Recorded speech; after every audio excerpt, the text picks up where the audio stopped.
welcome to this Women's Day special. I'm Tamanna Inamdar. Over the last few years, startup space is the big buzzword. There are deals made in huge amounts every other day, and becoming a unicorn is something that everyone expects. The number of unicorns per month is increasing at a rapid pace. Today, since it's Women's Day, we're going to focus on the role of women as entrepreneurs when they want to grow their businesses, when they want to approach people for funding. What are the kind of challenges they face and what are the lessons that they can learn? And we figured that the best way to do that and to get some perspective on this is to speak to the sharks of a very popular show, which has, in a sense, taken the spirit of entrepreneurship mainstream. So on this special show, join me in welcoming Shark Vineeta Singh, who's co-founder and CEO of Sugar Cosmetics, and Shark Anupam Mittal, Shadi.com People Group, founder and CEO. So welcome to both of you, and thank you so much for speaking with us here on ET Now. Great to have you on the show. Let me start with you, Vineeta. And the premise that we're trying to set over here. First of all, congratulations on a super hit show. One wouldn't have thought that a show about business pitches would become so popular and so mainstream. But coming back to the point of what has been your experience vis-a-vis women entrepreneurs who've come to you with pitches? Hi, Tamanna. Firstly, happy Women's Day. And thank you so much for having us on the show. And I'm glad that you're all part of this whole entrepreneurial revolution that's happening. So, of course, I don't know about Anupam, but I've definitely been very surprised by how well the show's been received. When I went into the show, I really thought that it'll be the young 20 to 40-year-old, especially millennials who'd be watching this because they've been reading about entrepreneurship, they've been reading about all the unicorns getting created, and this would just be an extension of that. I have been blown away by the number of kids, the number of people over the age of 50 who've been glued to the show and who've come up and told us how excited they have been watching the entire series and they've not missed a single episode. So I feel that, that job of educating the Indians about entrepreneurship and creating this massive entrepreneurial wave in the smallest of cities, that's been accomplished by the show. And of course, hats off to the Sony team as well for making this show a lot more fun than we'd ever have imagined it to be. For me, it was definitely very eye-opening because I always assumed that this whole innovation and entrepreneurs coming, especially women, was all happening in metros. On the show, we saw these, firstly, almost half the pitches had women founders in them. I think Anupam's been investing for a longer time, and he'd probably know that you probably otherwise see only about 10 to 15% women founders coming into pitching. And I think this whole, and so this was a very different kind of demographic split that we saw, with a lot of representation from people over the age of 30, with a lot of women, with a lot of people coming in from tier 3, tier 4 cities. So for me, I think it was spending a lot of time in the whole VC world. I think this show was very different. It was truly represented Bharat and its entire diversity. And I think it was definitely one of the most inclusive funding platforms that I've ever seen. So this is in the world of the show, which is great. But I think one will have to be honest that this is not how the real world of entrepreneurship really looks like. Anupam, would it be fair to say that in the real world, the proportion of women entrepreneurs may be fewer, and maybe they have to walk that extra mile to get their pitch taken seriously? Yeah, I think, I agree with everything Vineeta has said. And as usual, she's pretty much said everything, leaving nothing for me to add. But to answer your question specifically, I think it's absolutely bang on. The numbers, if you look at, let me just share some very high level numbers with you, which will give you an indication. And I know that Vineeta has some stories about when she was raising capital in terms of the trouble she had to go to. So I'm sure we'd love to hear that as well. But at a very high level, Tamanna, if you look at the number of unicorns, and it's arguable, some say 90, some say 135, if you look at some of the other companies that are not in the tech space, there's only actually 5 founders who are female. out of these 130, 35 companies, and one obviously on her way is sitting with us. And another is Ghazal, who might have been with us today. So I'm saying if you take away these two, there's only three left, right? So what are we talking about really? If you look at the total number of VC funding that happened in 2021, I'm going to share another amazing statistic to you, with you. Only 2% of it went to women founders, right? And to me, this is not just alarming. This is really a call for action. And I think if we don't sit up and take notice, all our aspirations of becoming a superpower will come to naught. And I'll tell you why. It's very simple, right? Genetically, with large numbers, statistically speaking, half your population is going to be women. If 50% of women drop out of the workforce when they get married, and another 30% drop out when they have a child, then fundamentally you're left with less than 20% of women who are in the workforce, which then leads to a much lower GDP growth than you would otherwise have, right? And I think this is the fundamental problem. Just by getting half our women back to work again, we can add somewhere between $50 billion to $100 billion a year to but, GDP. Anupam, the question is why? The question is why. You put out some very interesting stats from the startup space where there are fewer women in the unicorn category. The amount of funding that goes to them is an abysmally low number. What do you think the reason is? Is the pitch not good enough? Because at the end of the day, investment is neutral in that sense. It's a hard, cold calculation, and we've seen that on the show. You don't do it because you feel bad for someone, or you think that they're a good person. You do it because you think it makes business sense. So is the proposition not strong enough when it comes to women entrepreneurs? Are they not able to convey their idea with confidence? Where do you think the hitch is? Yeah, absolutely not. I don't agree with any of that. Let me just give you 2 or 3 reasons, and I know Vineeta will have her own views, but let me give you 2 or 3 reasons that I think lead to this, really unsustainable ratio.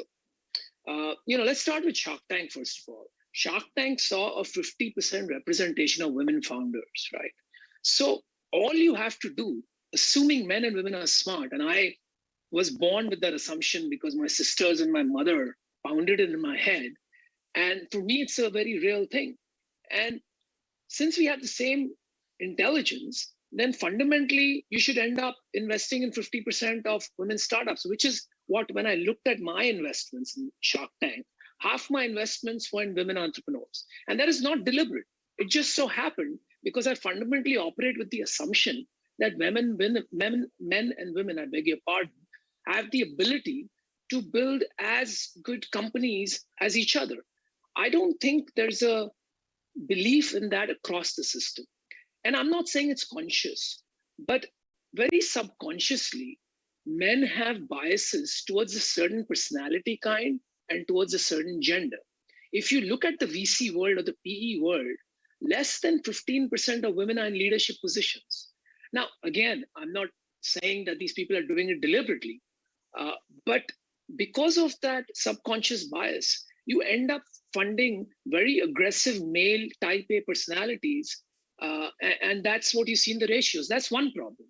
The second problem, which is really a systemic failure, is if you look at technology education and engineering education, the participation of women is very, very low. And what we've seen until now in India is primarily technology-led funding. As you look out to the future, you're seeing more and more brand and D2C-led funding. And I suspect the ratios will significantly change because women are far better marketers, in my experience, than men are. And if they simply participated more in technology and engineering, we would start to see that ratio tilt as well. You talked about the male type A aggressive personality. I mean, not to state the obvious here, but recent events have shown us that that's not necessarily the right combination for a successful partnership of leading a company beyond a point. And I will leave it at that because I think you guys and the viewers know what we're talking about. But Vineeta, I want you to come to don't bait us into this, please. Yeah. No, Vineeta, I want to come to you on your experience. I want to come to you on your experience as a woman entrepreneur. When you were starting out, when you were making your pitches for funding, did you feel there was a different yardstick applied to you? So, Tamanna, first, I want to go back to something you said about investment decisions being like cold calculation. I think Anupam, who's invested in probably 200 companies, will tell you that it is at the end of the day a gut call and a lot on the person. So, then the fact that, when a person goes into a pitch to evaluate the investment as an investor, that there are no biases coming from various types of conditioning, etc. That's not correct. We all go into these with our own biases, and in terms of the number of companies founded by women, that's about 20-25%. The numbers of the ones that raise funding is 2%. So the fact that there are companies but they're not getting funded, it clearly shows that one way or the other the biases play out. And there is of course the whole factor around ambition, as well as the whole alpha type, which also I will talk about. But before that, I just want to firstly say that on all counts, I think there's a big shift in the last 10 years. Firstly, like 10 years back, it was very normal in a VC conversation to actually be asked that question that, and there was a lack of role models. Like it's only in the last few years that at least those unicorn companies that are now there, or Falguni Nayyar who's taken her company IPO, have like emerged. But before that, there were fewer role models. So it was very normal for an angel investor to go into this conversation and ask direct questions about how will your priorities change once you have a family, and will you be able to like focus on your business, etc. Because it was just they came from these heavy biases. And in the last 5 years, there have been no such conversations in any of the meetings that I've been part of. And I feel that just vocally, because of all the education around this and awareness that has been instated even in VC funds, there's been a big shift. The decision makers, like Anupam said, are still primarily men. So many times what happens is that they go into these pitches not being able to relate as much to a product. Like I often say this example that, for me to convince a venture capitalist that women care about a lipstick that lasts 12 hours over a 4-hour lipstick matters, if, that compared to if I went in saying I have a health food snack company, the odds really change, because at the end of the day, the investor is going to be able to identify with the problem himself or herself. I think even the technology education, when I graduated from IIT Madras, there were 5% women. Today, yesterday I was at the campus, there were about 25% women. There are also, the feeder which engineering colleges are to entrepreneurs, because like Anupam said, a lot of companies are tech companies. There also the odds are changing. So I do feel that in the next decade or so, this abysmal 2% will significantly improve. But as of now, the numbers show that there is definitely an inherent bias. It's not being spoken about anymore, but there are reservations. And there is a part of it about ambition. At the end of the day, to be able to build a unicorn, you have to first walk into the room confidently saying, I'm going to be able to build a unicorn. Women are inherently conditioned to not be ambitious, to not voice their ambitions, because they are told when they are growing up that they will not be liked if they come across as ambitious and, rub people the wrong way. So I feel that, some of that conditioning also will have to change, and having enough role models will hopefully make that happen. Yeah. And, Tamanna, just to add the last point to that, as much as we like it or we don't like it, the fact remains that we are all fundamentally biased towards hiring or investing in people who are like us, right? So if you just look at the simple fact that 90% of the decisions in VC and PE firms are made by men, I mean, it just tells you right there that that bias is really, really hard to fight. But I agree that things are changing, and hopefully we can see a lot more women running VC funds and PE funds, and that itself will drive a big change. I also think that companies have to walk the talk, and I know it's true of Vineeta's company, but I can tell you at Shaadi.com, we very deliberately have programs for women and hire women. So if you look at the ratio at our workplace, it's actually 46% women and 50 odd percent men, right? So almost equal. And a lot more companies need to come out and do that, because look, it will happen on its own, But if we really want to grow fast, we need to accelerate that movement. And hopefully So, through Anupam, this. tough question, and I'm sure you'll answer honestly. So, two things I'm going to ask you. Have you ever asked someone who's pitched to you, a woman who's pitched to you, or a woman you want to hire, the question about how will you prioritize once you have a family? And part two, have you ever been asked that question? I've never been asked the question. So the part two is right. Now, part one is a little more nuanced, right? I've never asked somebody the question of how you will prioritize a family if I'm investing in them or hiring them.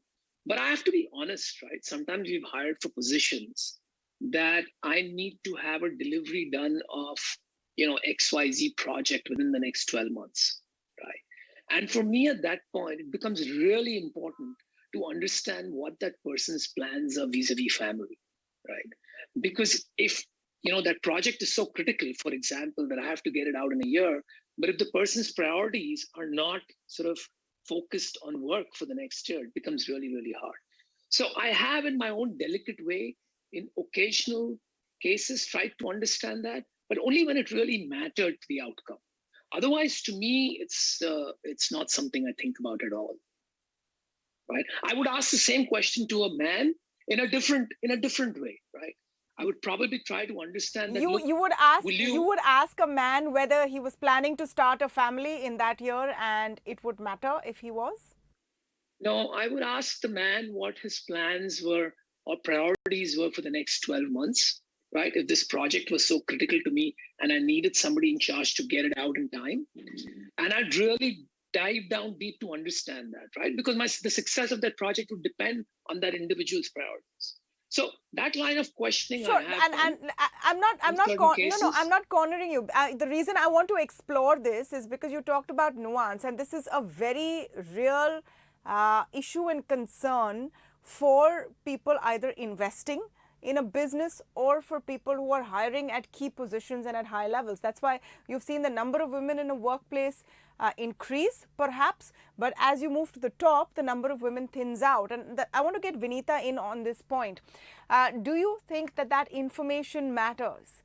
Because it's based on the assumption that if a woman starts a family, or if there's any major family responsibility, it will fall on her primarily and she will have to juggle. And it's assumed that if a man faces the same situation, he'll probably pass it on to the woman in his life. Do you think that that's a fair question to ask, especially if you have a big project that you need to plan for? So firstly, yes, the load continues to till date come on women. I mean, the statistic simply is that women do 6:1 of the unpaid chores than men in India on average, right? Now, imagine in a day you have a certain amount of mental, physical capacity, and you're doing 6 times more of the unpaid chores, irrespective of where you are in your life cycle. So it doesn't matter whether a woman is at the whole birth giving age, or she's 50 or she's 20. If she is a part of a family, she's probably already carrying a large part of the load, the physical and the mental load at home. And there is also, I've seen that even for like the most promising careers that women have, when there is a decision that the family has to relocate to another city, the woman is made, tends to end up making the sacrifice of leaving her job and going. So there is, of course, the large part of conditioning and support from home, which is one of the biggest things that is holding women back.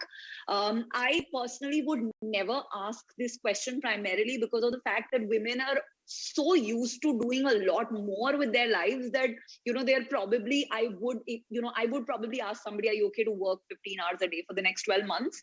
And they're also very honest. So I would use that as a yardstick, and maybe Anupam could consider that to evaluate whether it makes sense to get this person on the project. But the whole the working women I've seen, they're probably doing that 7 hours of work at home, and they're still putting in those 12-13 hours because they're also just, I feel, fundamentally better at multitasking and just stronger and more resilient. That's what I've seen, at least with all the women at my workplace. Yeah, I agree. I think I don't. Yeah. the question that is asked, right, when you're trying to solve for that is to see the hunger in the person, whether it's a woman or a man, and ability to do what it takes for the next 12 months if that particular project is critical. And for that, you have to understand priorities, right? And yeah, so I think that's probably the response.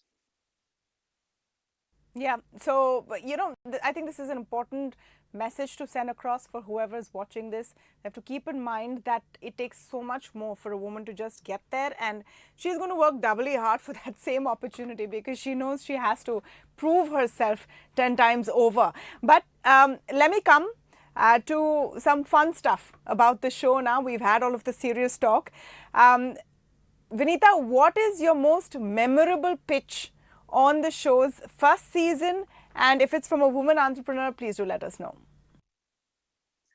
Okay, so one of the pitches that I've thought a lot about after the show ended was this pitch called Jhaji Achar from a very small town in Bihar called Mithila. And incidentally, none of us invested, and that's probably one of my bigger regrets because there was this two sisters-in-law who came with no educational background and decided to start this pickle, and they're doing really well. They're obsessed with their product. They learned everything that was required to get the pitch right. And while I do feel that, it helped me later on think about my own biases, because I thought about them being from this small town and not having exposure to social media and e-commerce, and that being a showstopper and them not being able to figure out. And later on, my mom ordered the achar, and she sent me the meal that they sent her, which talked about their story and how they're planning to build a brand. And I realized that at the end of the day, like Anupam said, if you have the hunger, you will figure anything out, irrespective of where you're coming from.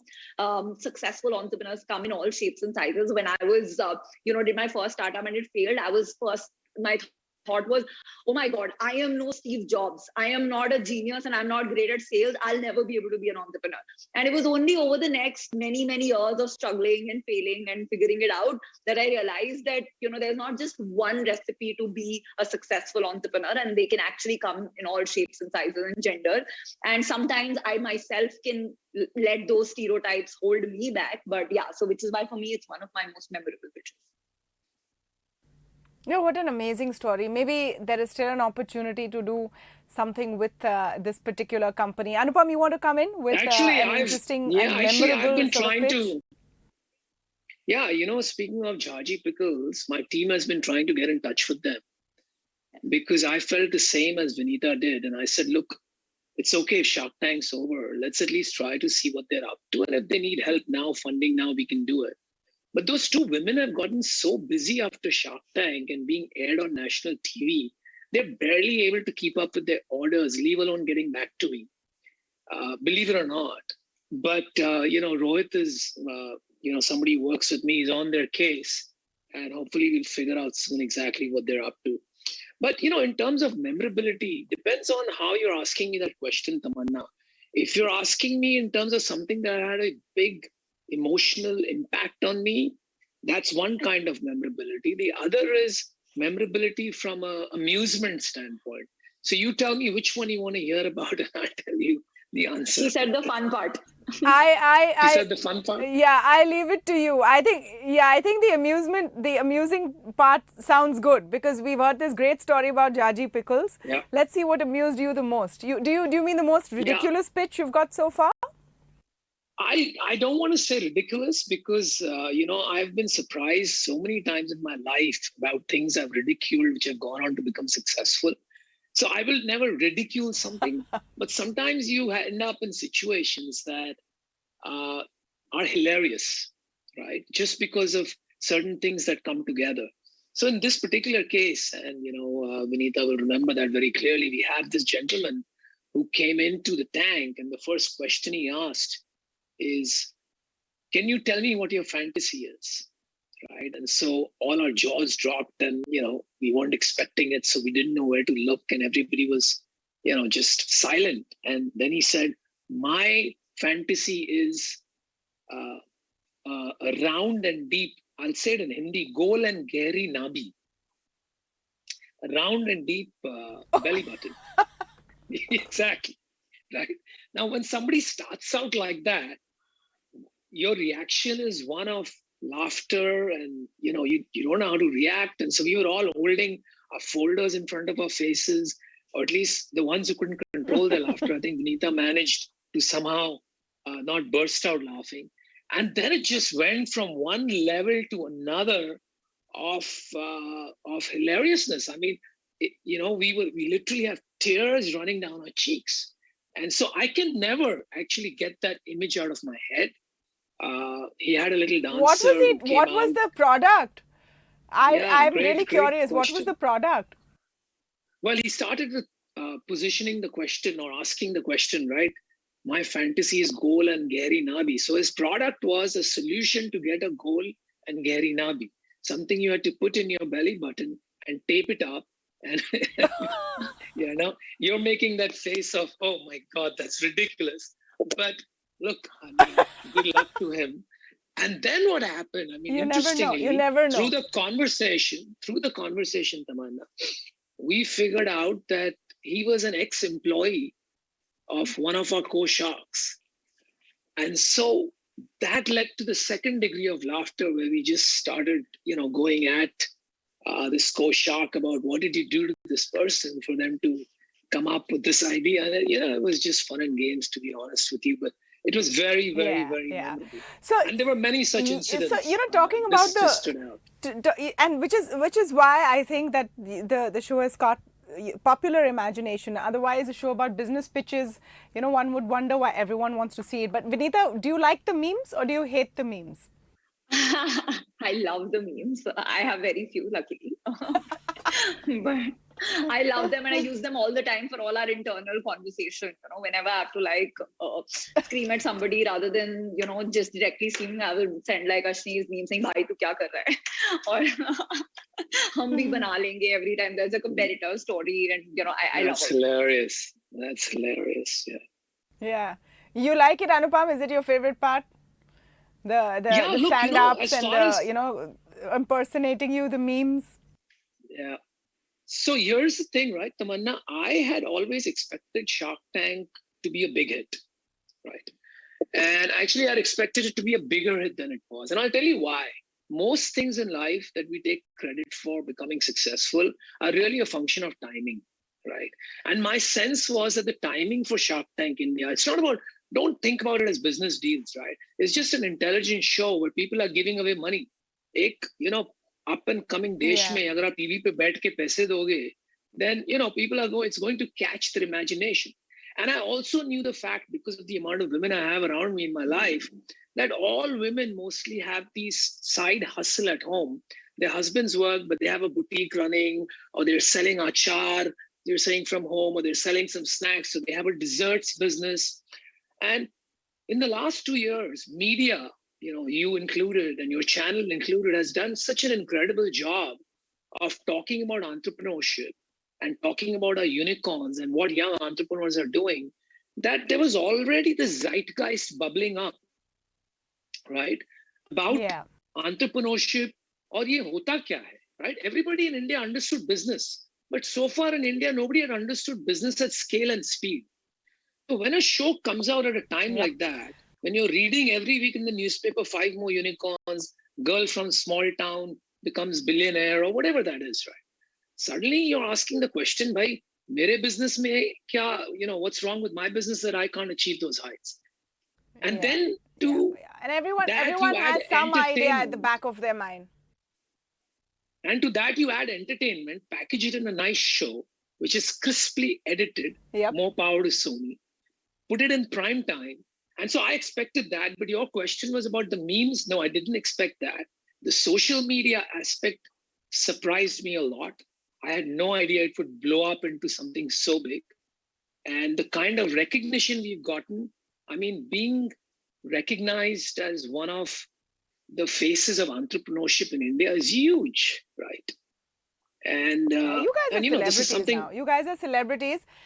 So you've talked about why the show was entertaining. Frankly, this conversation has been really entertaining. We've enjoyed it. I hope our viewers have, and especially the budding women entrepreneurs out there have taken away some lessons from this. With that, I want to thank you for joining us on the show today.